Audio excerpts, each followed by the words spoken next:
Continue to share Gemara. We're on Mesechtes Ketanes, Avos Rav Nosson. Topic we discussed till now was the Asur Siyab Torah. The Chachamim made a fence around the Torah to protect the dinim. And now the Gemara says that the Torah itself declared a fence around itself. The Torah says, do not ever get involved in a discussion with an apikodos. When the Mishnah says, "Da mashet tosha apikodos," you should know what to reply to apikodos. This means to apikodos goyim. You're forced to go into a dialogue with the goyim lahadil. But a apikodos Jew, a Jew who was a kafir in apikodos, the Gemara says, don't even begin to talk with him, because it is very dangerous. Arizal explains that the air that comes from his mouth as he speaks, that carries a poisonous vapor, a poison for the neshama, penetrates through the ears of the person speaking with him and can actually be fatal to a person's neshama. That's for sure. Now, if someone says, the Gemara says, perhaps you will say to yourself, I'm not afraid. My emunah is so strong that I could speak to this apikodos, I can hear what he says, and I am certain that it will not affect me. I have no fear whatsoever of this apikodos. The Gemara says, that's what you say.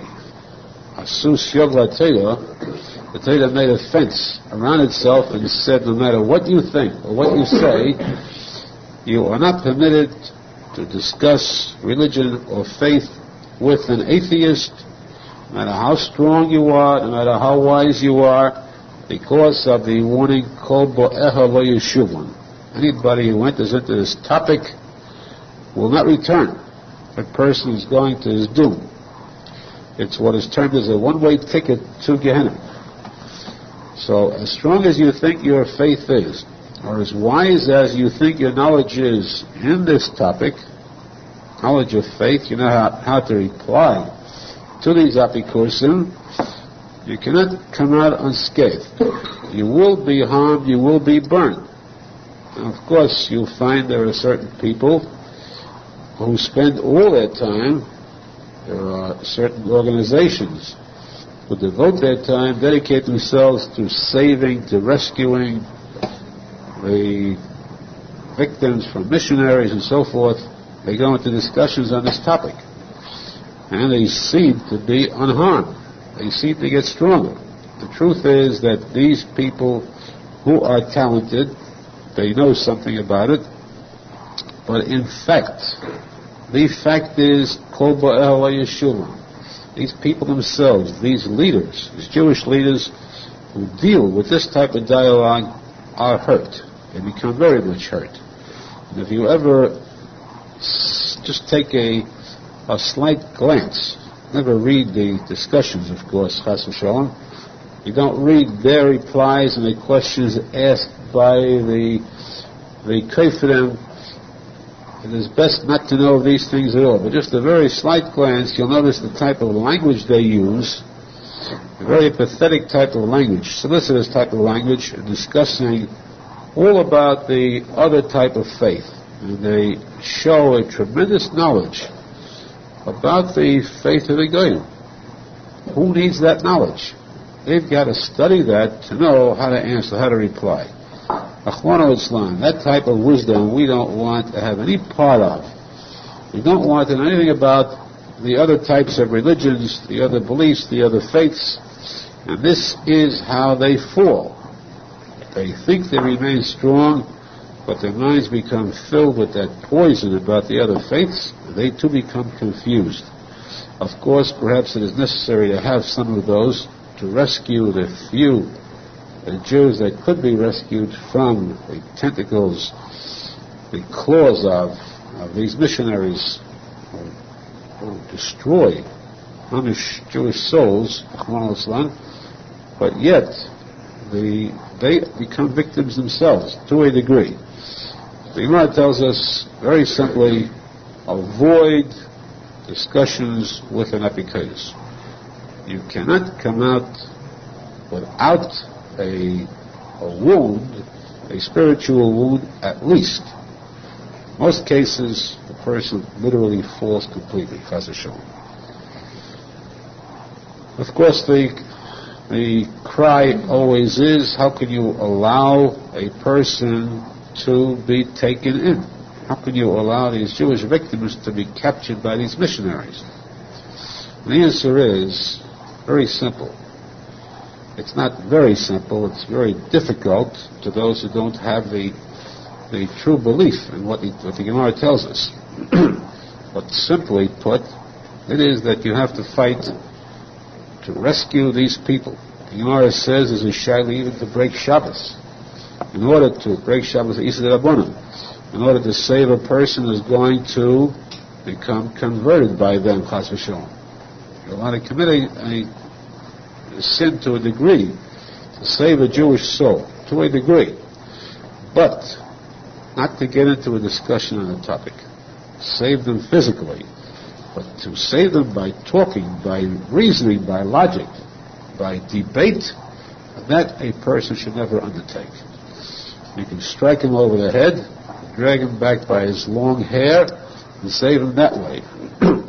But the actual kaifanim, with them, never get into a discussion. Stay away from them as you would from fire, because they are the fire of Gehenna.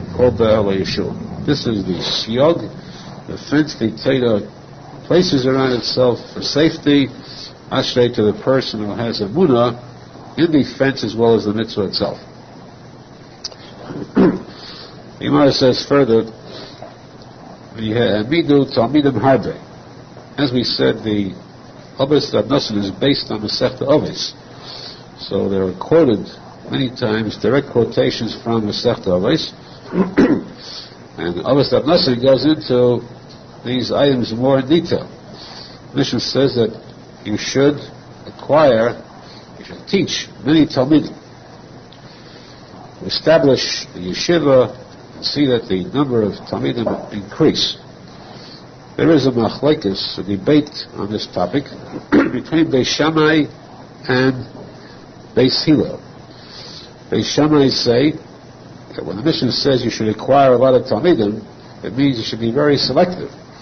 Acquire Talmudim who are of the finest caliber, ones who are lumdim, ones who are Talmidei Chachamim, who are very wise and who take to the study of Torah with anxiety, with relish.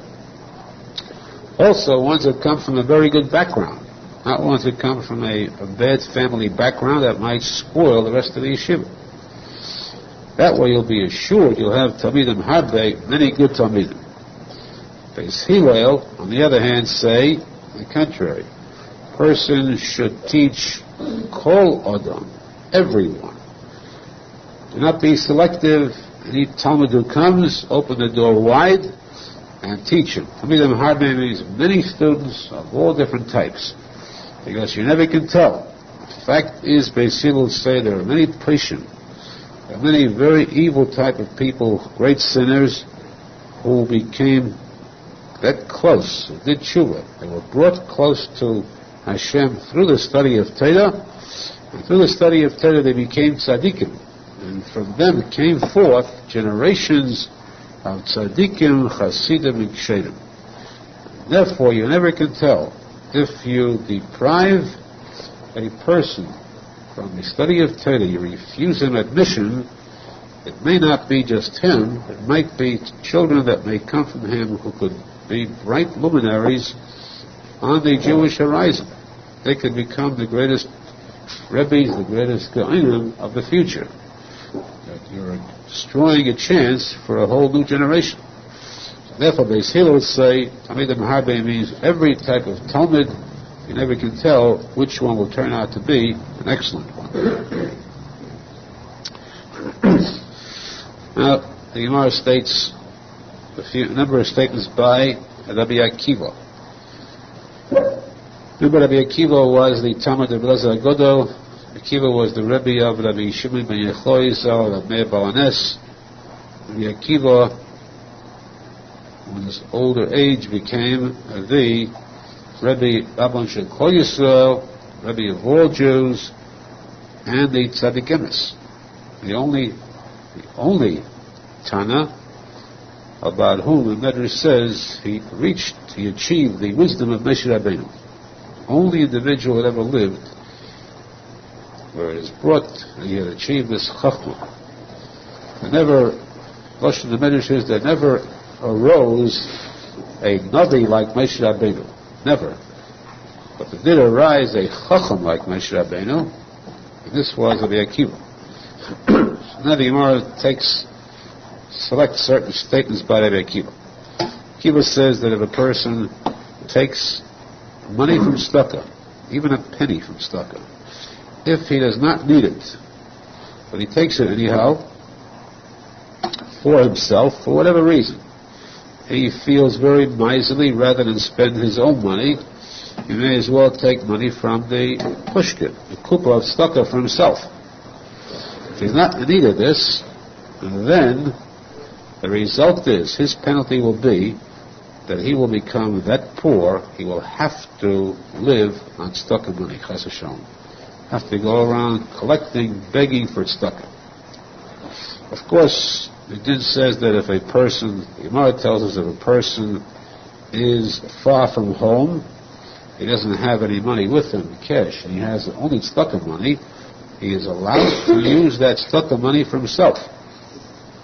He's allowed to use that to buy food with, to live on, and he is not required to pay it back, because at that moment he is a poor person. He doesn't have money with him. He has no credit cards, no cash with him at all. The only money he has is the tzedakah money. He is the first poor person entitled to take it. And he is not in debt either. Legally, he's an oni at that moment, does not have to repay it. If he wants to repay it, if he gets home, of course, that's the Fnimi Shuras Hadid. That's a tzidkis on his part. Legally, he's not required. However, if he does not need the tzedakah and he uses it, penalty is he'll become poor. He will not die until he first reaches a state of poverty where he must live on tzedakah only. The same thing applies to a person who pretends to be a cripple or pretends to be blind in order to collect tzedakah. Even let us say that he is that poor that he must get tzedakah, but he figures he can collect more if he pretends being a cripple or blind. The result is, Akiva says he will not die until first he becomes a cripple or blind. Penalty is he'll become what he pretends to be. I once mentioned something that I heard on this topic. Of course, to repeat it, it's against my principle to repeat what was said previously. However, there's a definite benefit in repeating this. Number one, it's the words of a tzadik. It's a pedish, a true pedish on the Gemara. And two, I feel a very deep gratification in being able to quote my Rebbe, Zecher Tzadik Avracha, Rav Avraham Steinhartz, the Rosh Yeshiva of the 70 yeshivas of Bialystok and Vardok, America, the Yeshiva Beis Yosef, where I learned. He was a very great tzaddik and goin, a world-famous goin. And of course, as the Gemara says, when you quote one, then it's a sois of Derav Bekever. He comes to life again. His lips actually move the kever. It's a great favor. So if I could do anything for my Rebbe, and this is the way you could do it, then certainly it is definitely justified. The threat that we could gain by hearing his words once more.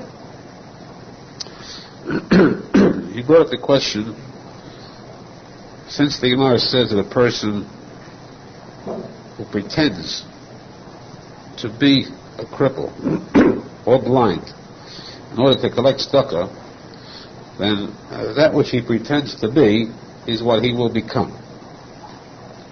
That's his penalty. The question was, what if a person pretends to be a tzadik? As a tzadik, he could collect much more money. He pretends he's a tzadik, and therefore, people give him tzedakah readily. Now, what's his penalty? He will not die till he becomes a tzaddik. He'll become what he pretended to be. Where is the penalty there?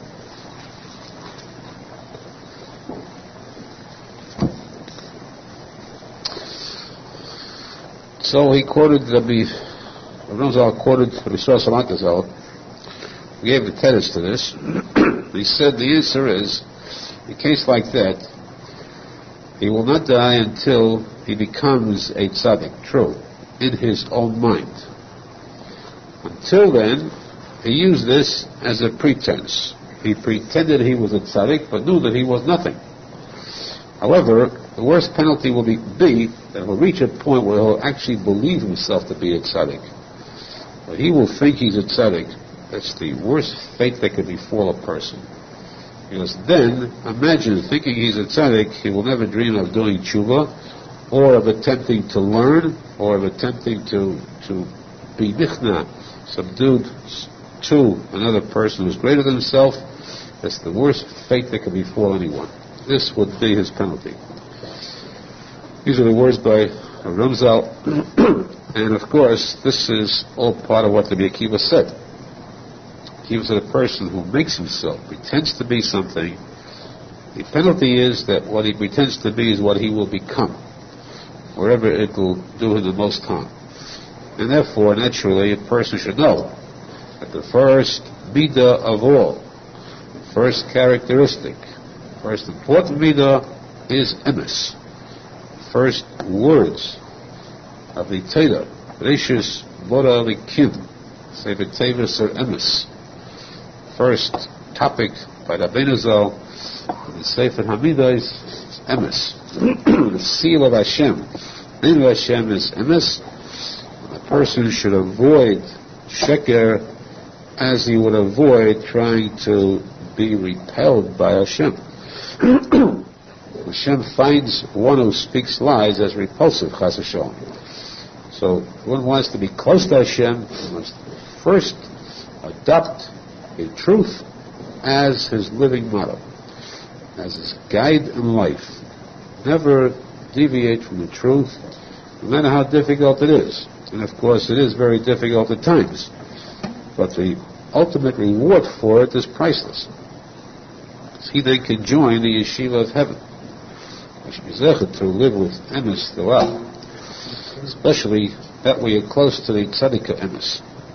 Yaakov also said, person who, because of a fit of anger, tears a garment or destroys a keli, destroys dishes of any kind, because of in anger, because of his temper, this is like Avodah Zarah. It's like worshipping idols. That means then that he would get the sin as though he was worshipping idols. But there's something more than that. A person would say that to destroy something, you smashed a dish in anger. If the penalty is like worshipping idols, at least your conscience is clear. You've never worshipped an idol actually. Right, it's like worshipping an idol. You're worshipping your own temper. You're giving into your temper. But it's not really worshipping an idol. Yaakov says it is really, because this is the work of the Yetzer Hara and the Satan. Yetzer Hara and Satan says to you, if he would say to you, go bow to this idol, he knows you would never do it. It's impossible. How could he get you to commit the sin of Avodah Zarah? How? He could start you off with something that's easy. Lose your temper. Somebody insulted you. He hurt your pride. Your honor was defiled. So you're entitled to become angry. Of course, defend your honor. Smash the plate and show that you mean it. This is what the Satan persuades you to do today. Tomorrow, he'll tell you to do something worse. you committed this act, go one step further and show that you have no respect for not just the person who assaulted you, but those who tried to pacify you. The elders, they're not worth much anymore. You're bigger than them. You're greater. So you show a disrespect to them. And then to your leaders, to tzaddikim. And then to the Torah itself, chas v'sholom, and then to Hashem. This is a steady progress, advancement, on the part of a Satan, and is an attack upon a person to get him to actually be Oved Avodah Zarah, actual idol worship. Of course, you would say, where do you find a person, no matter how big his temper is, that goes into a room and gets on his knees and bows down to an idol? That you'll never see. Man with the worst temper doesn't do that. So how do you see the Mekiva's words come to life, materialize, and actually worshiping idols? The answer is, Baal Shem HaKadosh says that people are mistaken about the word idol worship. Idol worship is a negative word. Doesn't mean you take a wooden statue and bow to it. Idol worship means you turn away from faith in Hashem. That's idol worship. Idol's elil, idol means nothing. Nothing means the absence, kaviyachol, of Hashem. A person turning away from Hashem is worshiping an idol. So one whose faith in Hashem becomes weakened, he is turning to idol worship. Now if his respect for tzaddikim, for the Torah, and then for Hashem becomes decreased, that is the real, actual idol worship. This is what the Gemara means. Today the Satan tells you, commit a small sin, just break a dish. Tomorrow he'll tell you to do something worse, until he actually says to you, Avoid Avodah Zarah, go worship idols, and you'll do it, chas v'sholom. Kiva says the key is then not to listen to the Satan in doing the first step. You feel the heat, the temper overcoming you, stop, think deeply, and refuse to become a victim to the wiles of the Satan.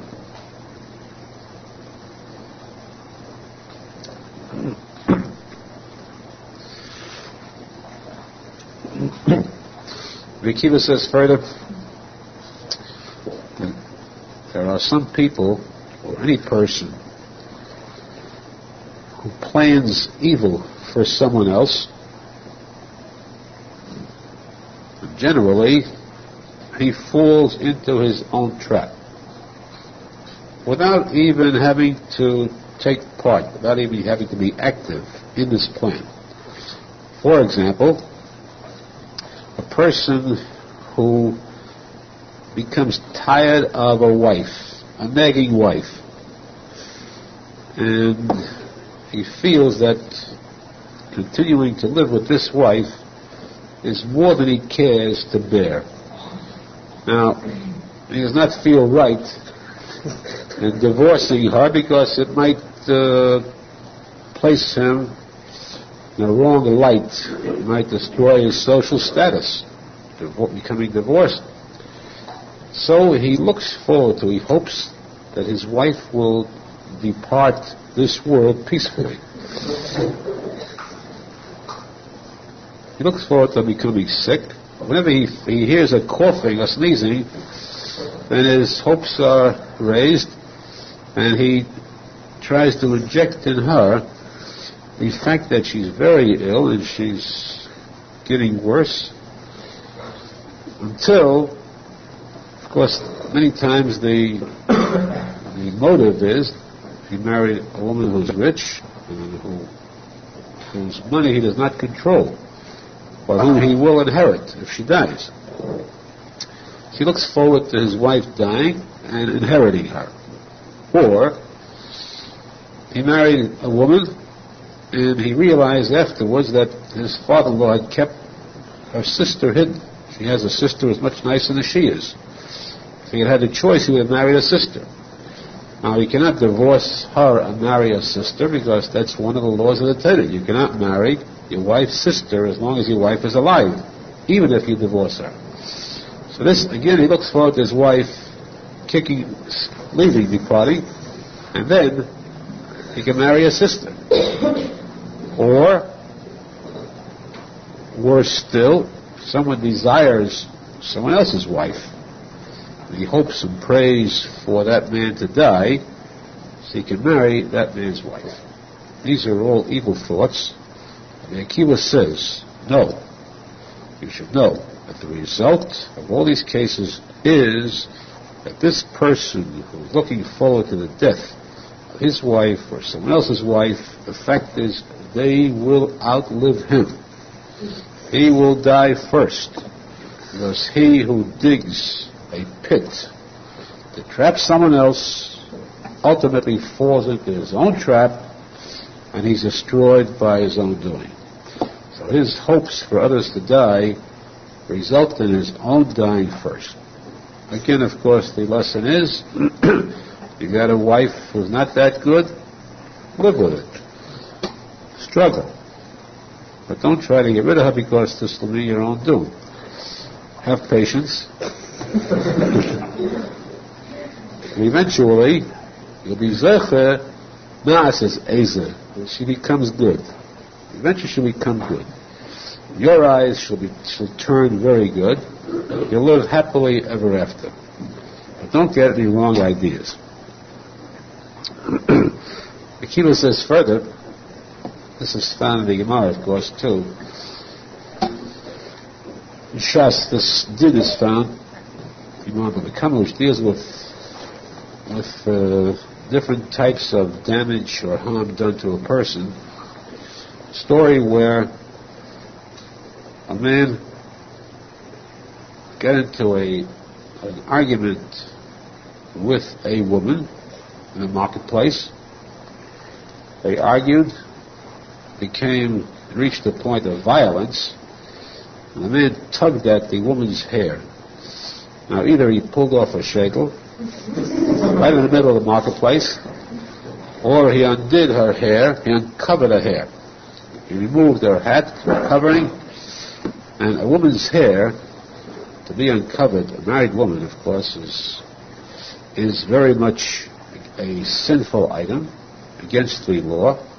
But also, this caused extreme pain, humiliation, embarrassment to this woman. To publicly have her hair exposed like that, this is extreme embarrassment. So, this man was hauled into court, sued by this woman, in front of Rabbi Akiva. Rabbi Akiva stated that there is a fine for committing a crime like this, embarrassing a woman. You must pay $400 fine. The man said, $400, that's an exorbitant price to pay. A little act like that, those days, that was pre-inflation days, $400 was a lot of money. He could hardly afford it. So he said to Rabbi Akiva, give me a little bit of time to raise the money. Rabbi Akiva agreed. He gave him a short period of time.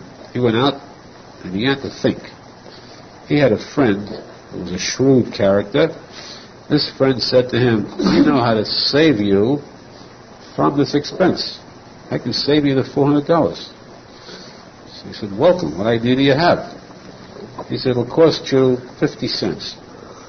Get a bottle of oil, the olive oil, pure olive oil. And then, he said, come, and we'll show you what to do with it. They came to this woman. She was standing in her yard. And he took the bottle of oil and he broke it in front of the yard. The woman saw this olive oil going to waste, a special kind of oil. Rather than olive oil, it was like a shampoo. She bent down to salvage the soil. She put her hand into it and she removed the covering and patted her hair with this shampoo oil. This took a short period of time. Then, following this, the man came to court. He had witnesses who testified to this fact. He came to court. Akiva said to me, you have money? So he said, I have something better than money. I have witnesses who testify. This woman is a very crass, base type of character. A woman who is so low that for a little drop of oil, she will uncover her hair herself How do you say that she was humiliated? She was embarrassed. She did it herself for a drop of oil. For one like that, I should pay $400 for embarrassing her? Akiva replied, the decision of the court is that you pay $400. Now, on what basis? The fact that a person is never allowed to do harm to himself. A person cannot take a knife and cut himself with the knife. Forbidden to do harm to yourself as it is to do harm to another person. You cannot harm yourself in any way. You are not the owner of your body. You cannot even cause yourself embarrassment. You can't go outside and do things that would embarrass you, because you are still the Tzalam Alikim, in essence, a part of the Shekhinah. However, if a person does commit an act, a wrong act upon himself, he does hurt himself, he is free. There's no payment for it. Who is he going to pay the money to? He harmed himself, so he can take the money from his right pocket and put it in his left pocket. It is usher to hurt himself, but to wound himself, but if he did, he is putter, he is not required to pay for it. But another person, a stranger, who does him harm or wounds him, that is usher, and he is chayiv, he must pay for it. Therefore, this woman who uncovered her hair, she harmed herself, she embarrassed herself, it was forbidden. But she is free. There's no charge, no fine for her. A stranger like you who did this act, you are not free. You're required to pay the full price of the fine, which is $400. Of course, we learn from here both facts. How to always respect another person's feelings, and especially, as we learned before, and as I said, Zeh Sefer Tolis Adam, how important it is to know that the fact that a person, Adam, was created by Hashem, and the image of Hashem, meaning part of the Shekhinah, a chelik of a kamimao, and therefore to show respect for this part of the Shekhinah, even to himself. He notices further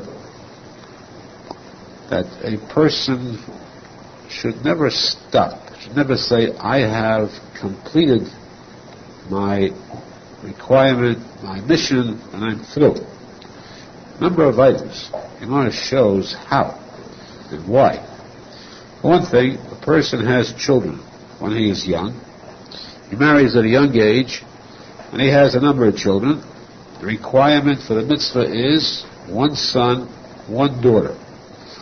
That's the minimum requirement. One who has a son and a daughter has fulfilled the mitzvah of the first mitzvah of the Torah, of having children. If he has more than a son and a daughter, of course, the greater the mitzvah. The more children he has, the greater the mitzvah he's accomplishing. Now, what if he has a number of children? Nice-sized family when he's young. He got married at an early age. Then, in later years, should he still continue to have children, or should he retire? The Gemara says if you had children when he's young, have children when you are old also. But why? Why go through that struggle? When you're old, you haven't the patience to rear children, to raise them. What's the reason for having children when you're old? The Gemara says because aside from the fact that it's a mitzvah to have children, and that every child born definitely brings Mashiach closer, in addition to, you never know which child will turn out to be a good one and which will turn out to be a black sheep. You never can tell which one will be good. Therefore, the solution is have a lot of children, and then you'll know that surely your chances are much better to have good ones. By the same token, also, if you have students, you taught Torah when you were young, continue to teach Torah when you're old. Because again, you never know which students turn out to be good ones, which turn out to be bad. You might have a lot of students, and they might suddenly decide to abandon the teachings, to desert the class, to give up the way of life, religion that they have learned.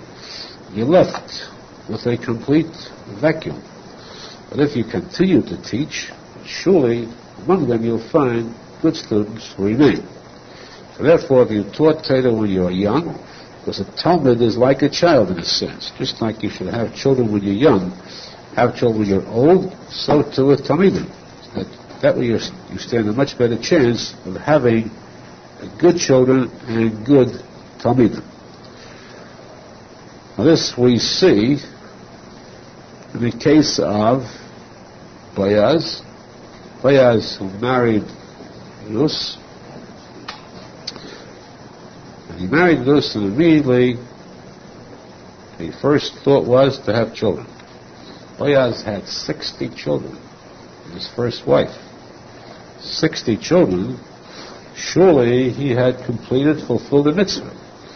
And yet all 60 children died. He was left with nothing. Nothing until he had children. He was older with Rus.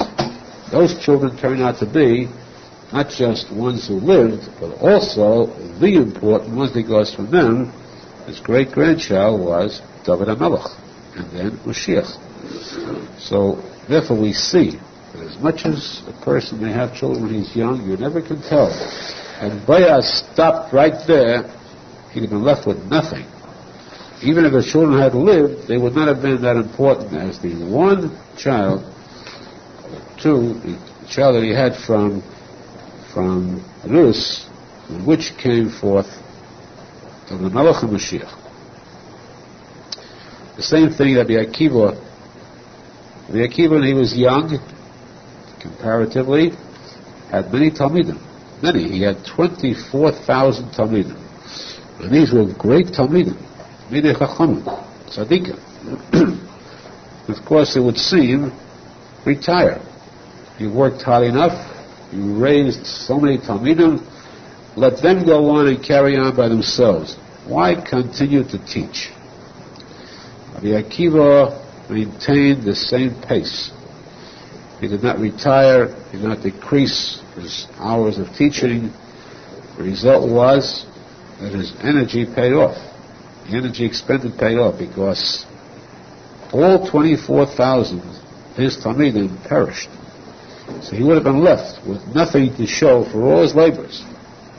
But because he taught Torah in his older age too, after the death of these 24,000, he had only five Talmidim afterwards. But these 5 were the greatest rabbis of the Gemara.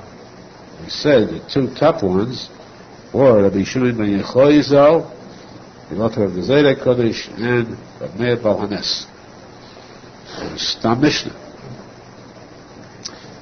So we see how important it is for a person never to hesitate, never to pause, never to stop in the production of children, his effort to many children, also many Talmidim. Continue this throughout his entire life, as long as he is physically, mentally able to produce. He should be a fruit-bearing tree. Arizal says a person should not be a barren tree, one that does not produce. The main tree is one that bears fruit, which means to be mekadev, ones who are far. Those people who are far from religion, far from faith, they are like corpses. Bring them to life. Bring them to life means that you're producing fruit, true neshamas, living neshamas that will be close to Avodas Hashem. In that way, the person remains alive afterwards too. So Arizal says that a person who leaves behind him children and Talmidim, that person never really dies, because they carry on after him. It is as though he is here in this world. The tachlis, the goal of a Jew, is to live in 2 worlds rather than one.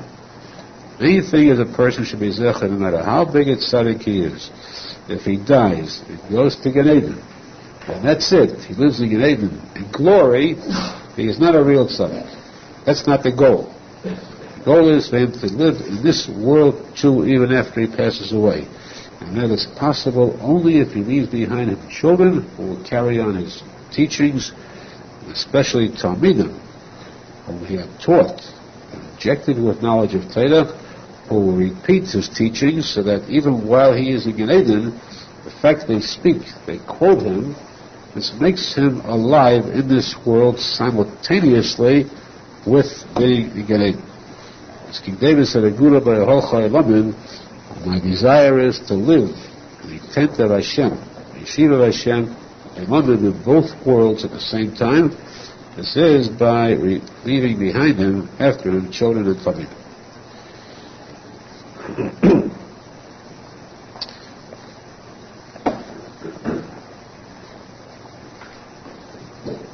Gemara tells us the case of, again with Rabbi Akiva, a case of a chassid who is very accustomed to giving tzedakah.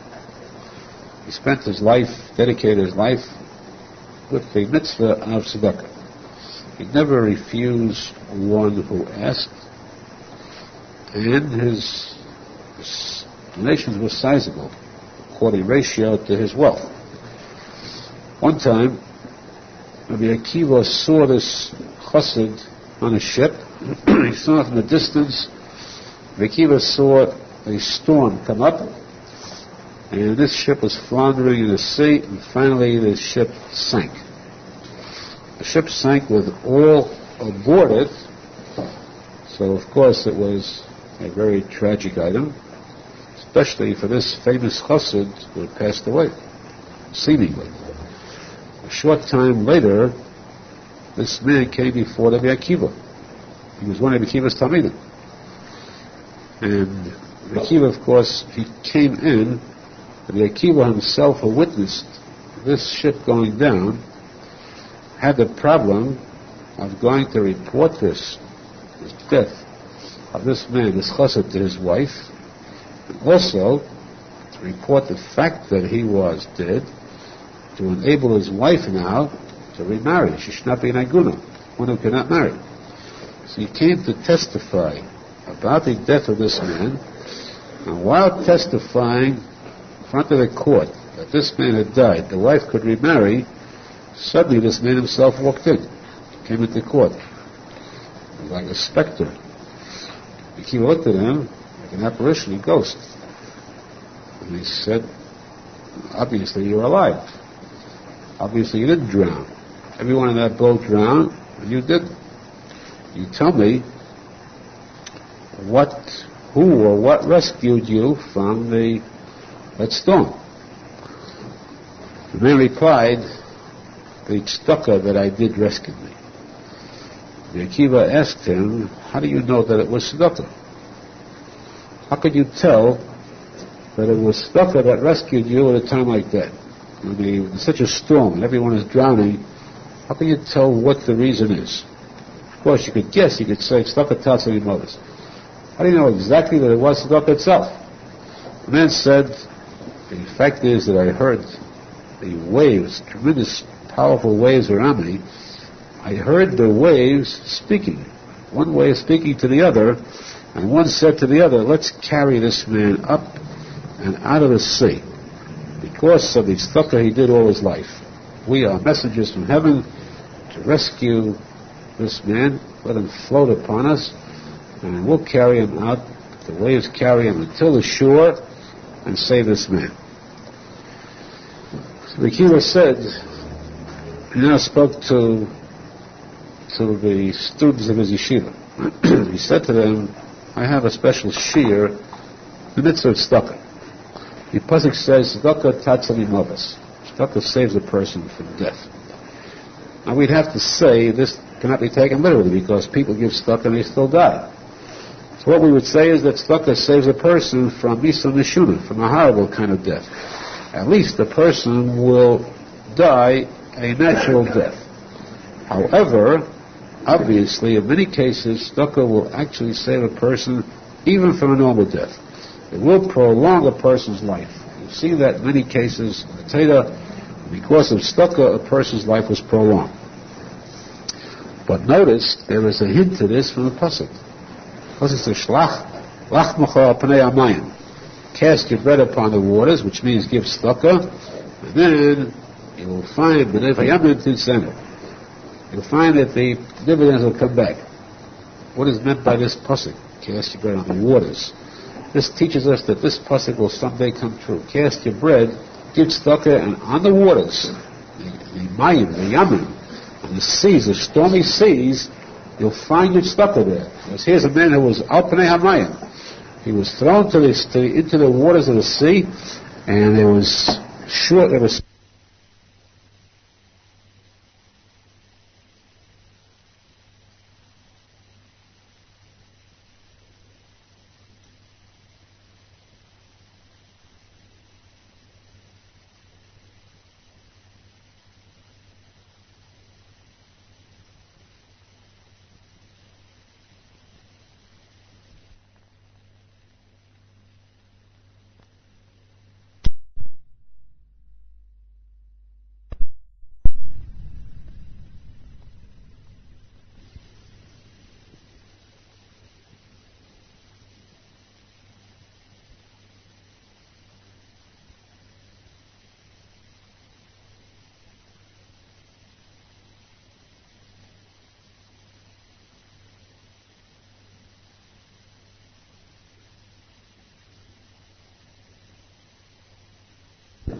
We continue to share the Gemara.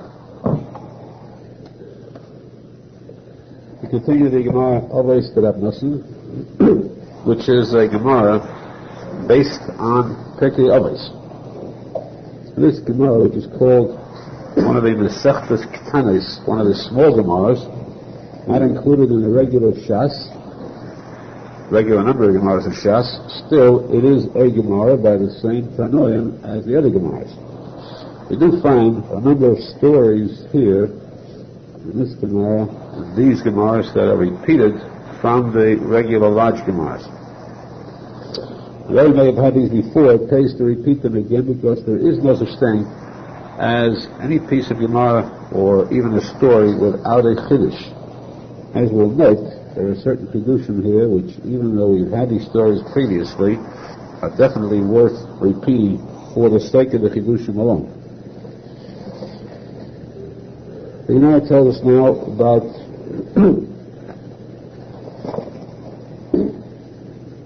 story of a chassid. Chassid means one who is even greater than a tzadik, a very extremely religious person. As a general rule, the Gemara says in the common Talmud, that whenever there is mentioned the word chassid in Shas, refers to one of two Tanoim, either Rabbi Yehuda ben Baba or Rabbi Yehuda bar Ilai.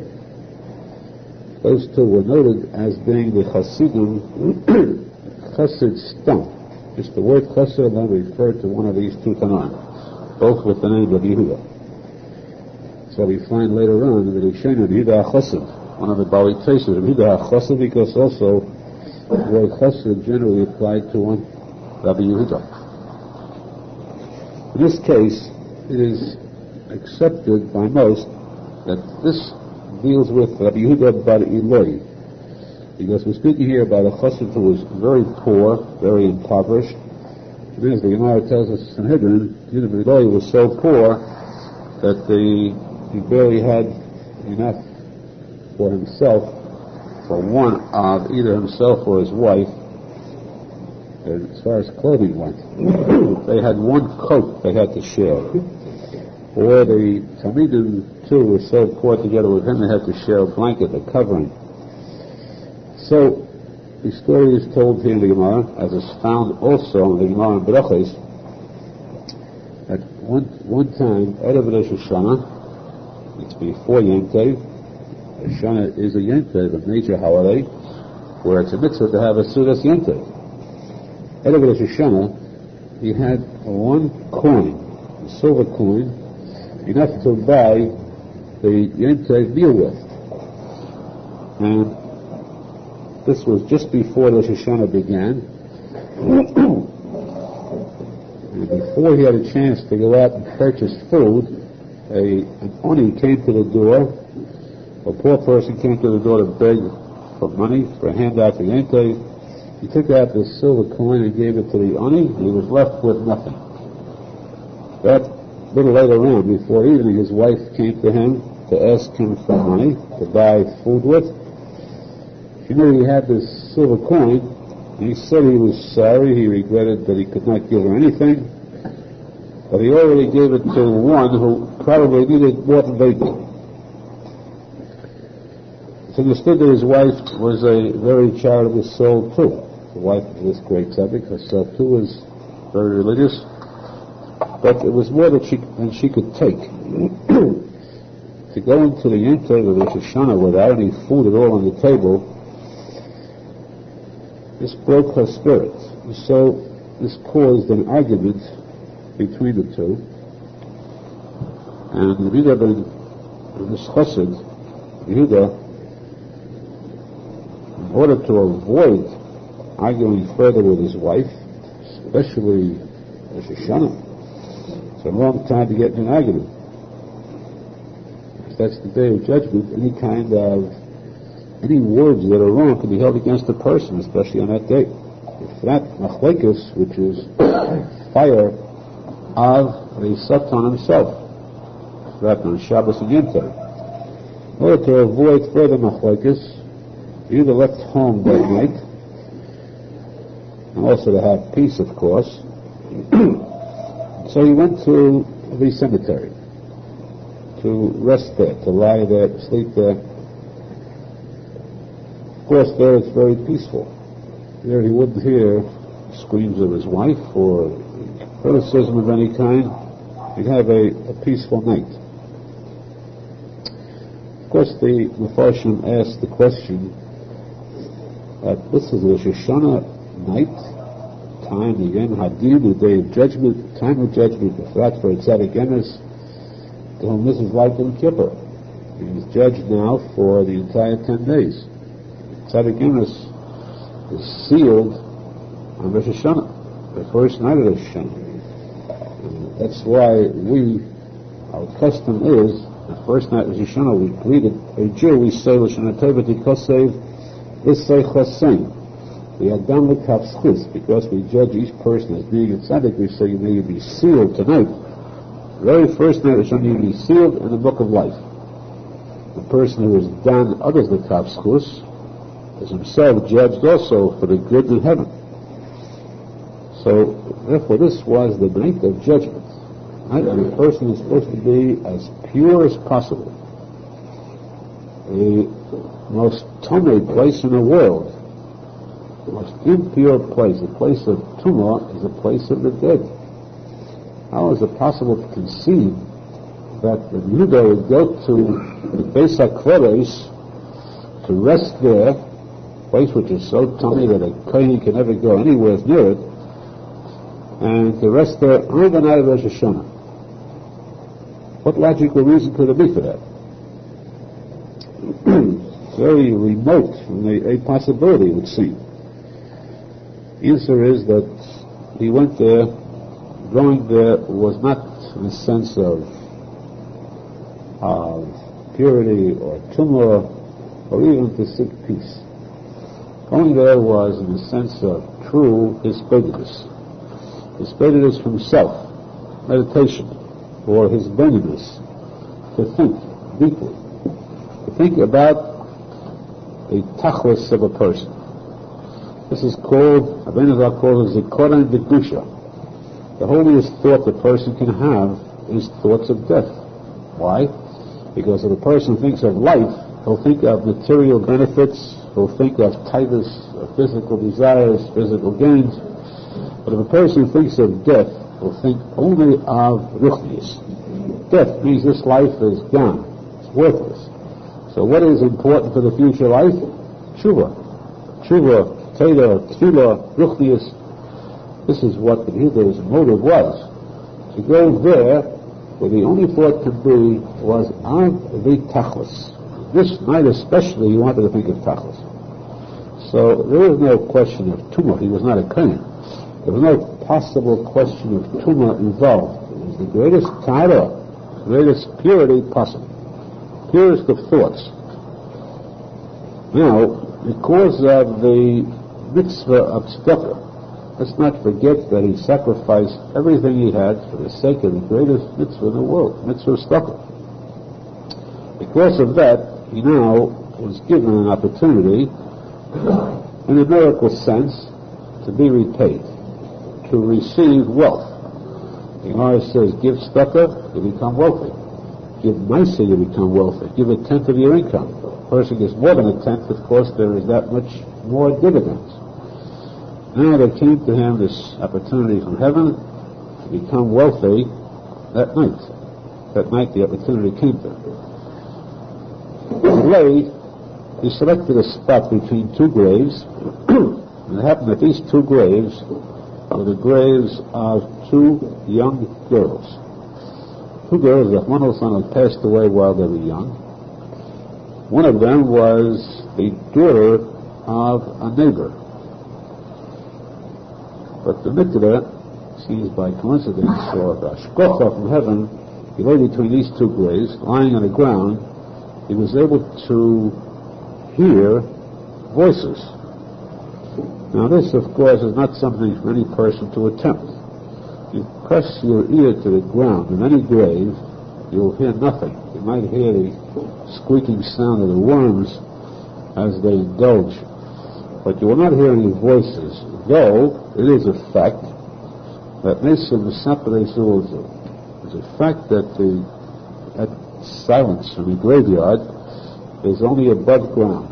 Under the ground, the Gemara says that the Nasan, the dead, lying under the ground, lie there and talk to each other. They have discussions with each other if they are still there. Up to a certain point, the soul, the nefesh, remains in the grave. Then, when the person has completed his term, or whatever time he's ready, the nefesh, the soul, goes up to heaven to the neighbor. But that part which remains in the grave, and there is a discussion, conversation among the dead lying there. And this can be heard only by those who are dead, or by a tzadik who is so holy that he can actually hear this conversation. We find many stories of the Arizal who went to the graves, the cemetery. Not only could he hear a conversation, he could also participate in this conversation. He actually spoke to the dead lying there. He received a lot of information about them. Many times he spoke to them for their benefit. He spoke to the dead persons, asked them how they were getting along in heaven, what their crimes were, what their sins were that detained them. The Arizal was so good that he could be misakid, be perfected. In this case, it's noteworthy that there is a machlokes of Rishonim. The Ritva says not to take this story literally. He did not go to the cemetery. He did not hear the sounds of the voices in the graves. What happened was he went to sleep in his own home and he had a dream. All this was in the form of a dream. He dreamt something. Of course, a dream of a tzadik portends the future. He was given an insight to the future through a dream which comes through an angel. The Ramban, who was versed in Kabbalah, states emphatically that this was not a dream, this was an actual case, actual facts. He went to the cemetery, he heard the voices of these neshamas speaking to each other, and of course this is carried out very much by the Arizal, as we mentioned, where it is not an unusual item. The tzaddik has the power to go to the cemetery and actually speak to the neshamas. He tells many cases of the Arizal's practice of doing this. So therefore we accept, for the sake of the story, we accept the version of the Ramban, because we generally follow the Arizal, or Shem Tov, the Ben Arizal, who conform with the side of Kabbalah. Kabbalah, of course, is called Teras Emes, the truth. Peter overheard these two spirits speaking to each other. He listened to the conversation, interesting one, where one of the girls said to the other, "My friend, it is now Rosh Hashanah. The fact is that in heaven, the entire world is judged. So, by listening to the decision in heaven, we can tell exactly what is fated, what is destined for the world in the year to come. Let's go together and listen to the judgment in heaven. On the other side of the curtain, there's a curtain behind which there is this discussion by the heavenly court, deciding, determining the fate of the world. Let's listen to this conversation for the sake of curiosity. What difference does it make to them? It's a matter of entertainment, to a degree. The second girl said to the first, I'm very sorry I cannot join you, because I am not free. I am imprisoned here.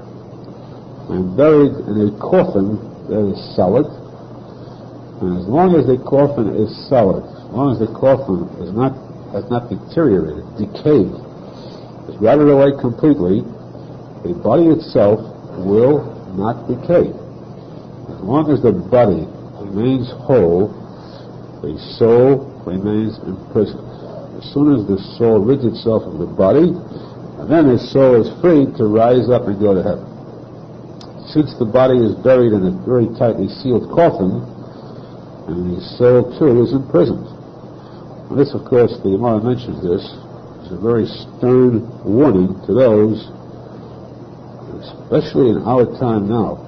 We see there are many people who feel, and I've seen this personally, in many cases, a parent passes away, the children have a guilt complex, they were not too good to the parent during the parent's lifetime. They would like to be very good to the parent and show the greatest degree of honor now by going all out and greatest respect.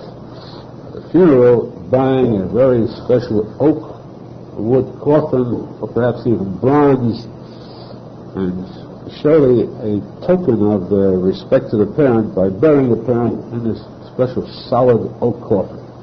You spend $1,000 for a coffin, $2,000. This is a sign of deep respect, as any high-pressure salesman of a chapel will tell the relatives. The truth is that there is nothing that the child could do to torture a parent more than to give the parent burial in such a type of coffin. According to the rules in general, according to the Zayda Kodesh, of course, a person should not be buried in a coffin at all. That itself is against the law in very strict terms, as in the Kodesh. That is why, in Eretz Yisrael, no one is buried in a coffin. They put into a sackcloth, that's how they're buried. In America, because of the government rules, there must be a coffin. So at least those who know bury in a pine coffin, pine box, very thin wood, and which has perforations which allow the wood to fall apart in no time.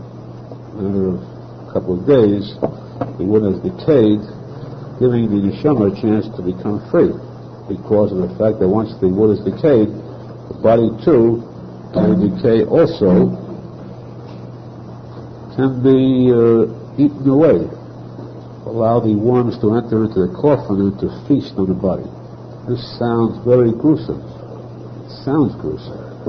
The true fact is that there is nothing more beneficial for the person, deceased person, than having the body removed completely as quickly as possible. And that is why Agav, one of the biggest privileges is to be buried in Har HaZeisim, the Mount of Olives, where the earth there is like lime. It's like acid. Fastest. It is said that within 24 hours, the body is completely disintegrated. Big exclusive to be buried there. Of course, too, it's also Yerushalmi. Now, back to the story. The second girl said, because of the fact that I am buried in this solid coffin, I cannot join you. However, for the sake of interest, conversation, she said, you go up to heaven, get the report of the coming year, come back and tell me about it. The first girl did. Rabbi Yehuda waited there. Sometime later, he heard the rustling sound of the spirit that returned, and she said, I overheard the fact that whoever is going to plant his field during the period of the first rain before the first rain. We had that Gemara in Tainus, if you recall, as the Via Rishena, first rain, and the second rain, which comes a little later. Those who plant during the first rain are going to have their crops destroyed by a hailstorm.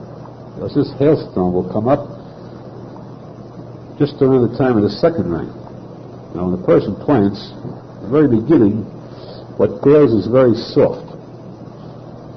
It's very soft, and a hailstone that hits something very soft cannot harm it. It's only when it's stiff, erect, that the hailstone can break it, can destroy it. And it becomes erect at the time of the second rain period. Anybody planting during the first rain period will have his crops destroyed, because the hailstone will come during the second rain period.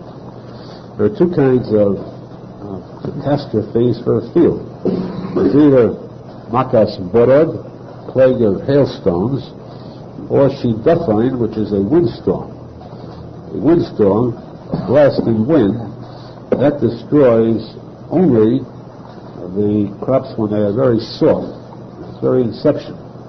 It does not harm the crops when they are solid. So he overheard this. That was the prediction for the coming year. Peter went home. He had a small plot of ground. Each person actually has a piece of land, in which he made his meager living. So, instead of planting during the first rain period, he waited till the second rain period and planted then. The result was astounding. Everyone normally plants as early as possible. So everyone's field was destroyed except his. Judas' one field was in perfect condition. Naturally, food was at a premium. He was able to sell his food at an extremely high price. He became pretty wealthy from this.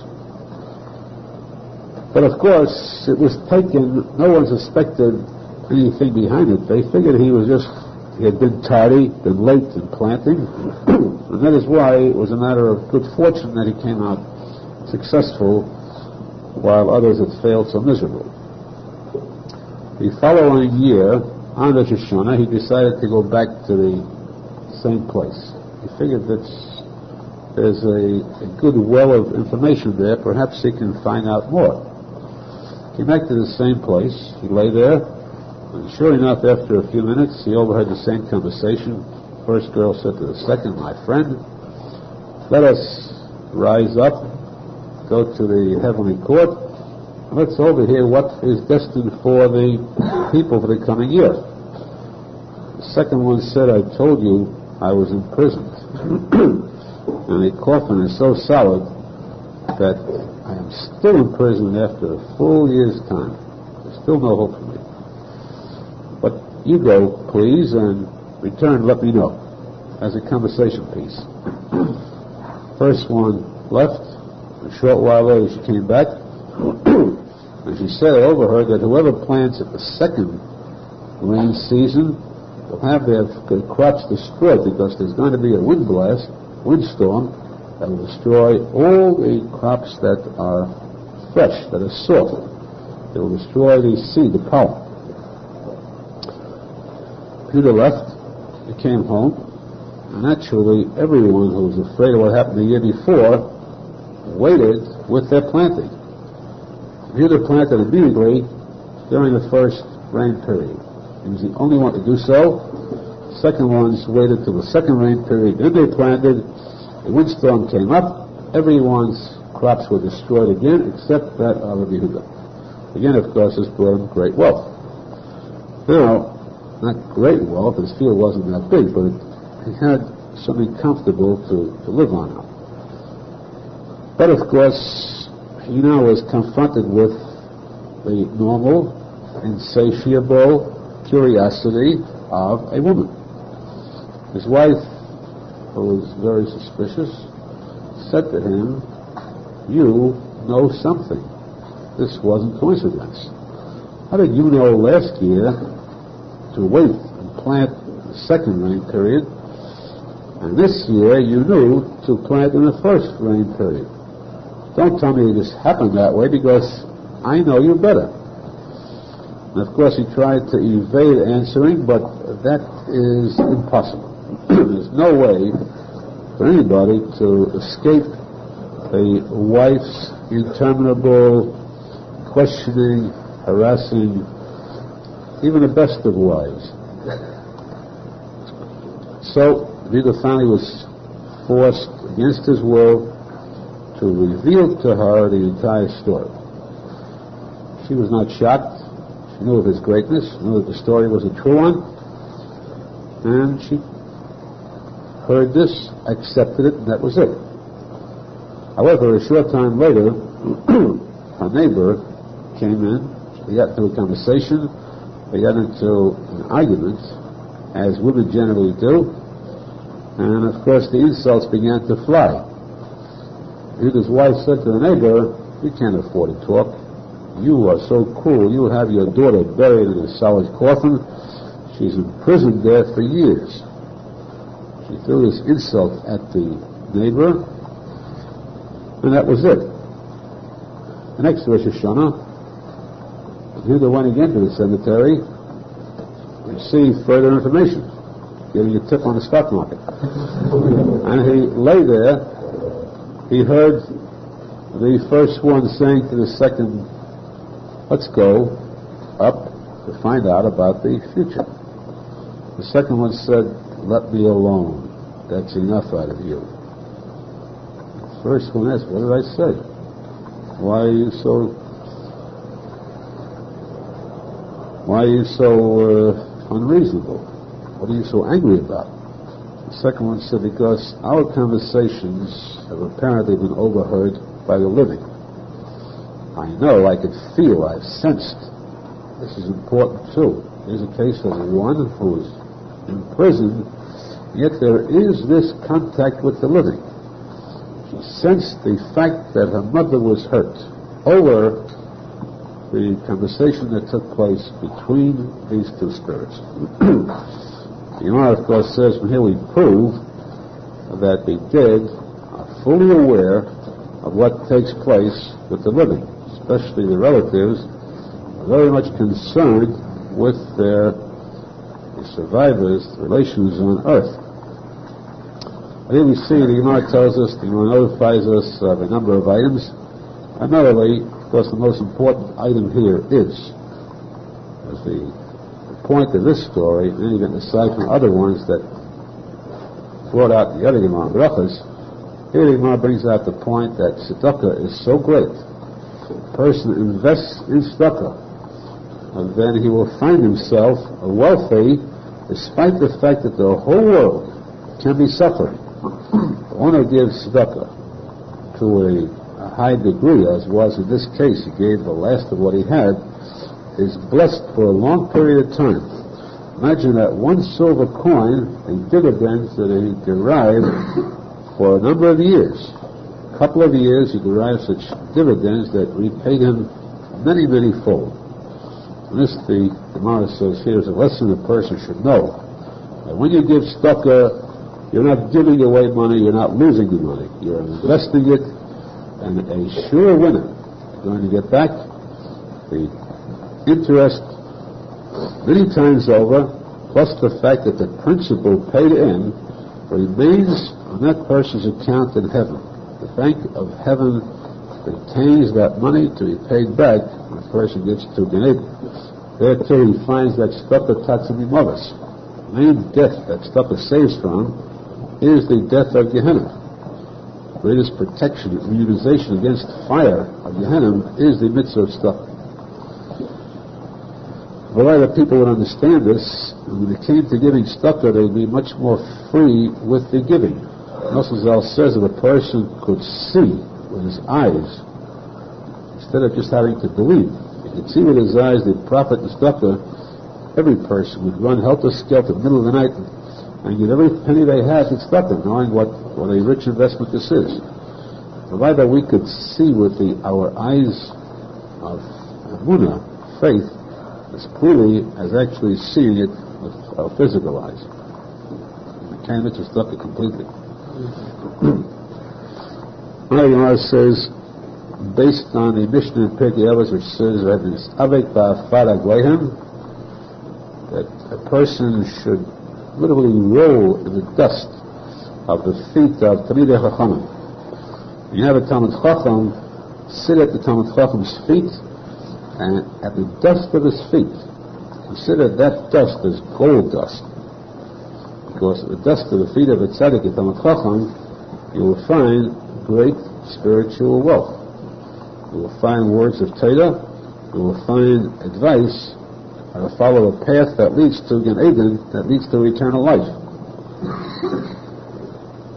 The Gemara says about this that to roll in their dust means to be filled with a deep respect,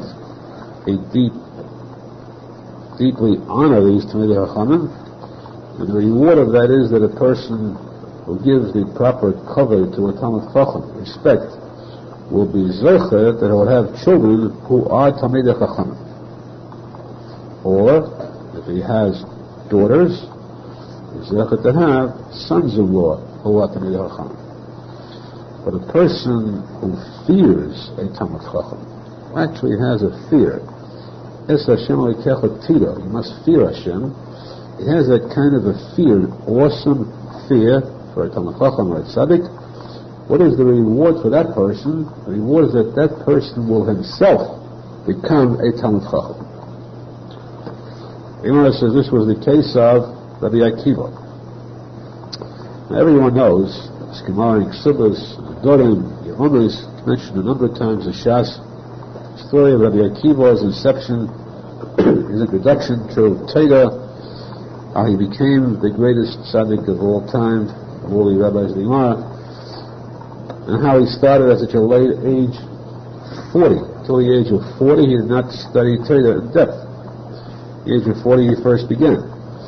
The Gemara here, those we said it repeats stories that are found elsewhere in different Gemaras, but there are certain additions that are very vital, very revealing. The Gemara says, what was the beginning of Rabbi Akiva? What was the start? What prompted him to go into the study of Torah? Aside from the fact that it's found elsewhere that it was the daughter of Kalba Savua, the wife of Rabbi Akiva, who married at the age of 40, and who encouraged him, persuaded him to go study Torah in the highest yeshivas, there were also other contributing factors. Before he even met his wife, the daughter of Kalba Savua's name was Rachel, the wife of Rabbi Akiva, at the age of 40. Here the Gemara says a very important additional bit of information. Rabbi Akiva had a son before he even married Rachel, which means he had a son from the first wife. And this, by the way, will answer Tesis Kasha, the Chaydas, the Shabbos, and Sochem. Many places Tesis asked the Kasha about the Yeshua, the son of Rabbi Akiva. How could he have been so old? One thing is very old. How could he be that old if he first gave birth, he first had a child from Rachel at the age of 64, because at the age of 40 he got married, he left for 24 years, came back at the age of 64, that's when he first could have had a son. So how could he have a son at the age indicated by the Gemara about the Yeshua? Here we find the answer. This Gemara reveals to us the fact that he already had a son before the age of 40.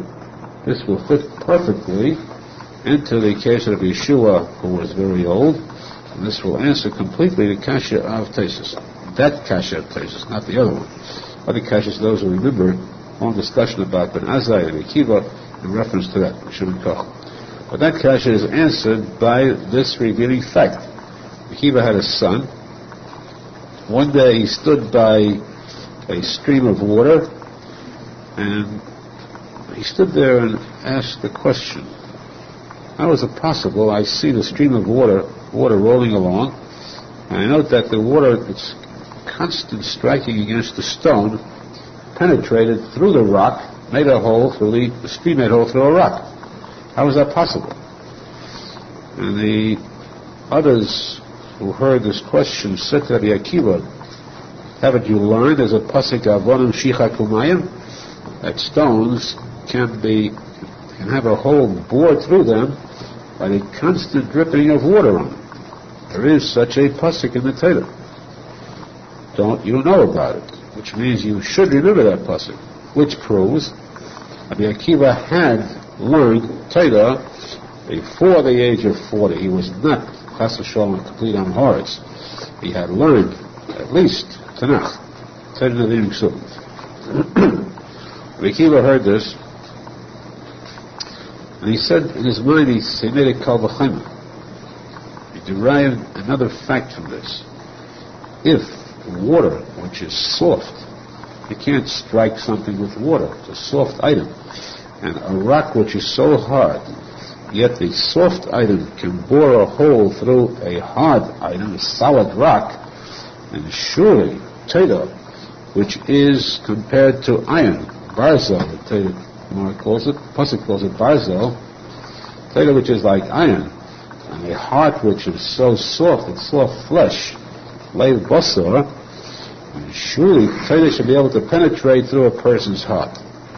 I have the craving, my heart craves for Torah, and surely this is a sign to me that though I am in an advanced age, with the desire for Torah in my heart, the Torah can penetrate into the innermost sanctum of my heart, and I can absorb the knowledge of Torah even now. With that, he went to learn. Began to learn with diligence. A lot of hasmada. Eventually, the rest of the story came before Rabbi Eliezer and Rabbi Yeshua. These were his two official rabbis. He begged them, teach me the deeper secrets of the Mishnah, Gemara. He sat down and they taught him, and each item he absorbed, turned to his side, and reviewed it many times until he knew it thoroughly. In order to sustain himself, each day he would go out and collect a large pile of straw, large bale of straw. Then half of it he would sell, with which he would have enough money just for the barest necessity of food. The rest he would use to live with. To use it for fuel, for bedding, and so on. The neighbors there began to beg him. They said, you're going to destroy us with that foul odor of smoke. Burning of this straw, it's more foul smelling than a cigar. We cannot tolerate this. We'll pay you for it, and go buy oil. If you want to use it for a light, to have light, use oil. With the light of oil, you'll be able to study Torah much more clearly, much more simply. So he said to them, I cannot. He goes, this serves a number of purposes. For one thing, I can learn to the light of this burning straw. Secondly, there's more than just light. It gives off heat too. Fire gives off heat, I can be kept warm. And third, there's enough of the straw to use as bedding so I can sleep on it. Therefore, I prefer to use the straw rather than oil. The Gemara says now that when in the future world a person will go on trial, if that person is very poor, will be asked the first question, why didn't you study Torah? The first question which a person is punished. Did you study Torah during your lifetime? And if not, why not? That person will say, I couldn't help it, I was very poor. I had to worry about foraging for food, get to sustain myself. So they'll tell him that excuse is worthless, because take a lesson from Rabbi Akiva. He was so poor, poorer than you are, and still it did not detract one iota from the study of Torah. And of course, we find this Gemara elsewhere, the same type, the same topic. The Gemara says there that a poor person coming to court in heaven will be refuted by the fact that Hillel HaZoken was so poor, and yet he studied Torah. Hillel Mechayev Aniyah. Hillel will convict the poor who did not study Torah during their lifetime. Here, the Gemara refers to the Akiva. The answer is there is not a contradiction. There it says, Hilo will chayev aniyim, convict the poor who do not have families. They claim they could not study Torah, Hillel's life history will convict them. Here, even if a person says, I had children, I had a family to support, the Akiva who had children will prove them wrong.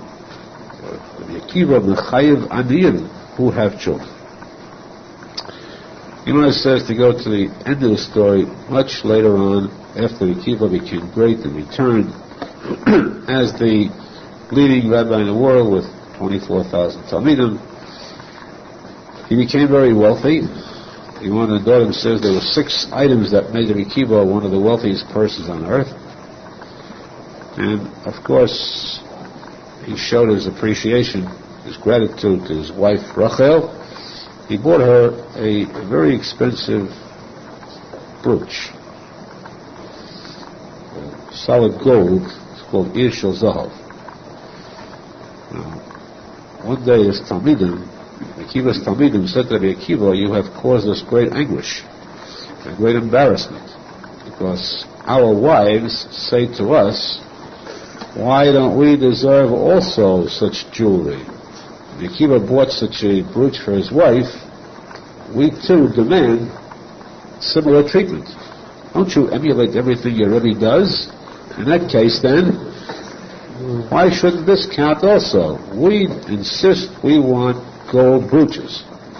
And there was a steady chant in their ears, a deafening chant, and harassment by wives, especially when they grouped together, communicated with Akiva, and they complained. You hurt us, you embarrassed us in the face of our wives, because we cannot afford to buy them such brooches. It caused us suffering, conflict. The Akiva said to them, you can go back to your wives and tell them to relax. Forget about this. I did not buy the brooch for my wife because of the fact I wanted to give a woman jewelry. I bought her a brooch for something that she merited. She deserved it. She sacrificed herself completely for the sake of my learning Torah. So that it's not I who learned so much Torah, it's not you who derived so much from me. The true credit, that Shali v'Shalachem, the Torah that I possess, the Torah that you possess, Shalohi. It's really her Torah. The Torah comes from our mother Rachel Imenu, Rachel, the mother of all of us. Rachel's self-sacrifice is what prompted, what encouraged, what assisted, aided Rabbi Akiva to rise to this great height, and his Talmidim too. If ever your wives will emulate her, then you can emulate me. This way you have a valid excuse that will exempt you from having to buy your wife such a brooch. This was the story of Rabbi Akiva. Of course, this part of the story is the story of Rabbi Akiva's lifetime. The story of Rabbi Akiva's Estalkus, the manner in which he passed away, is a very long, detailed story which is not mentioned here. The Estalkus al Kiddush Hashem. He died al Kiddush Hashem. That's a separate item which we'll probably have later. Now we're speaking about this Avek be'afar agleihem. The reason that Rabbi Akiva himself rose to such a great height. A great height meaning that he went beyond even the madrega, the level of his Rebbes. Akiva's Rebbes were so great. These Rabbi Eliezer HaGodel, Elizabeth Herkinus, about whom there is a story now telling also his greatness, how he became great. Rabbi Akiva was also partially a Talmud of Rabbi Yochanan Zakkai for a short period of time. He had such great Rebbes of which we know, and yet apparently he went beyond their greatness, because he's the only one, but the matter says he had reached in wisdom the level of Moshe Rabbeinu. Aside from his hasmoda, his craving and desire and learning Torah, it is the first spark that counts. What brought about his greatness was his devotion to the Avek Ba'afalek Lehem, to lie at the feet of his Rebbe. The Gemara describes Rabbi Akiva serving Rabbi Eliezer HaGadol, how he served him despite all obstacles. Even when he knew that death was in the offing, he still did not abstain from learning a single word of Torah.